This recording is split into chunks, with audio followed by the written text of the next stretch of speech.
They're back in there. Rocky Mountain Sasquatch Organization.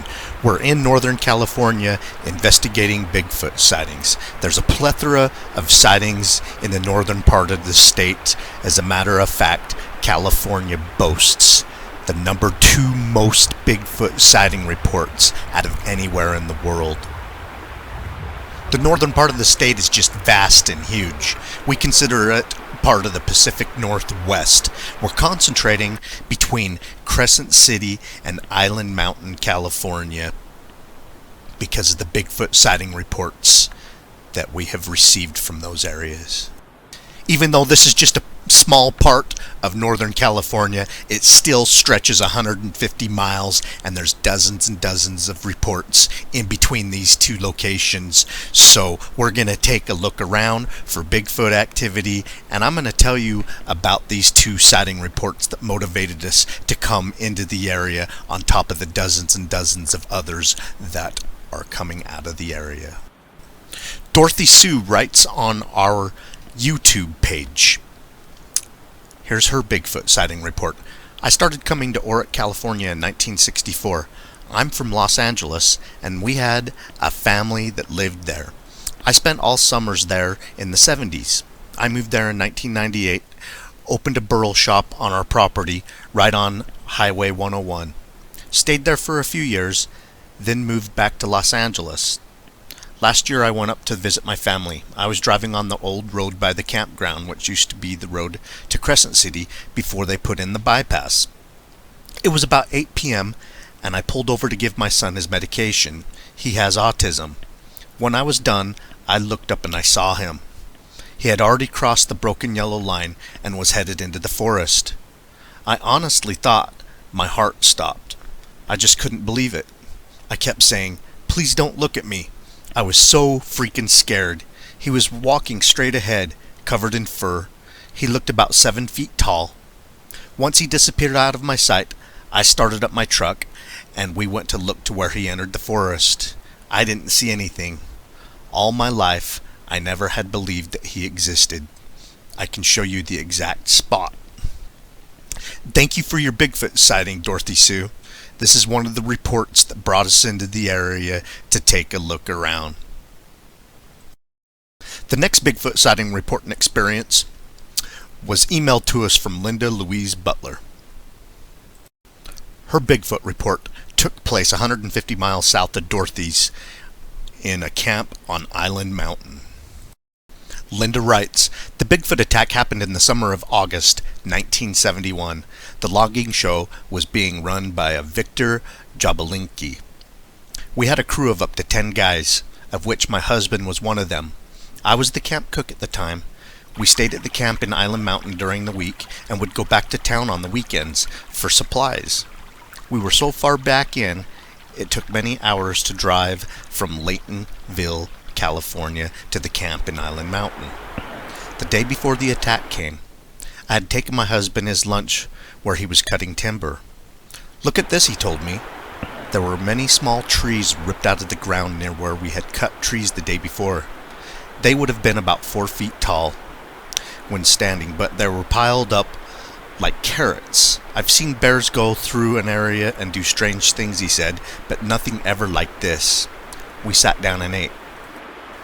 The woods were very quiet, and that got our attention. It was too quiet. We then heard footfalls coming our way from uphill. "It's all clear," my husband called out. "I don't have any trees hung up." The footfalls stopped. Then we heard footfalls going back up the hill. After eating, we walked toward where we heard the footfalls coming from. The trails were covered with pine needles, but we found some very large tracks, bigger than a size 16 shoe. None of our guys had feet that big. My husband was always at home in the woods, but he was spooked. "Think I'll knock off for the rest of the day," he said, and we picked up the chainsaw and gas and headed back to camp. We told the logging boss and crew what happened, and asked if anyone had walked down to Art's timber patch. "No, we didn't go down there," they replied. My husband and I slept in the cook shack, and one of the guys had brought a dog up with him. Everyone had gone to sleep, all quiet and very dark. We only had lanterns for light up there. The stove was wood, and the fridge and hot water heater ran on a portable propane tanks we hauled up with us.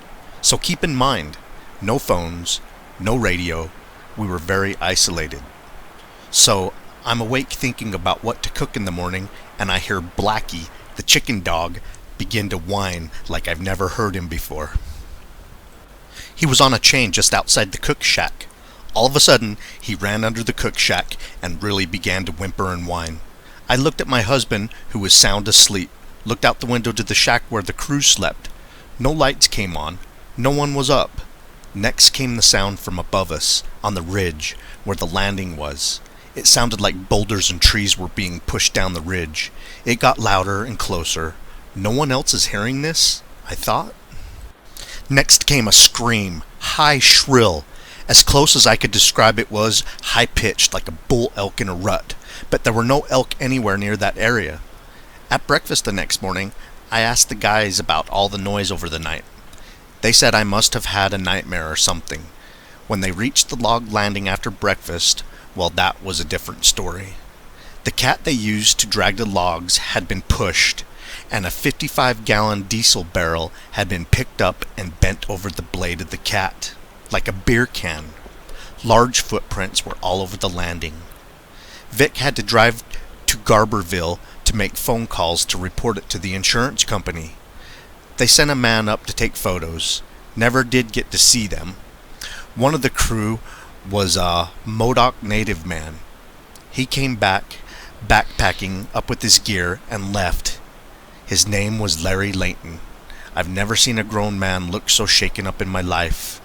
My guess is whatever it was showed its rage and left the area. I used to wander all over the woods up in there until that happened. After that, I kept close to the cook shack. Vic had a son on the crew. I think his first name was Alan. There was also an Alan Frost, Art Frost, Mark, can't remember his last name, Larry Layton, Vic's son-in-law, Dave, Ted Frost, and myself at the time this happened. Seems like there was a Pete, but he drove truck more than he felled timber. This happened almost 50 years ago. However, I will never forget the screams I heard that night or the rest of everything else that happened. Do I think there's something living in the woods across America? You bet I do. If forest animals can hide in big cities, then any animal can hide and survive in the wilds. Just because you don't see them does not mean they don't see you. So here is my story. Take it or leave it, and happy hunting. This is Kelly Shaw narrating. Here's my response to Linda. Reminds me of similar reports by loggers being harassed by Bigfoot in North California. Do you recall if any of the men had a sighting leading up to this night of escalation or after? Linda responds, I do not remember anyone admit that they had put their eyes on any creature. As I stated, on the day before this ever happened, I took my husband to lunch down in the patch of timber he was felling. As we were eating lunch, he was talking about feeling eerie, like something had been watching him, and something about some kind of nest he had come across. He said he had heard that bears would sometimes build a nest, but this was different, almost teepee-like. I didn't see it, only saw the large tracks on the trail down to the patch of timber. The other guys did see the tracks up on the landing, as well as the damage done up there to the cat. It was a D9. That's a big cat. That night after we left the timber patch was when all of this came down. I don't scare easy, yet I found myself thinking, should I get on the roof or under the cook shack with the dog? Oh, the loader's operator name was Mark Spackman. I think he was only about 20 years old at the time. I removed from Laytonville in October of 1972, and my husband Art Frost passed away in October 8th, 1988. The only other thing that came up was about a week in working the area, Alan Frost came into dinner one night and asked who was trying to prank him by throwing rocks at him. He was angry and upset. That was very strange. Camp. It had been logged before, back in the 40s and 50s. However, logs and equipment had been brought in and out by train. We had to build a road into the area. This creature is a mystery. I hope they solve it before I leave this world. Would not want to hurt or see it killed or even caught other than on film or video. If they have been able to live hidden for this long, let them live. Thank you for letting me share my story. Haven't told many folks about it in my lifetime. There are just some people who will not understand. All I can say for sure is, I may not have put my eyes on it, but I know something is out there. We did have a logging truck go off the road with a full load of logs out of that camp, but don't know what caused him to do so. Can say, I will never forget the sound of that scream.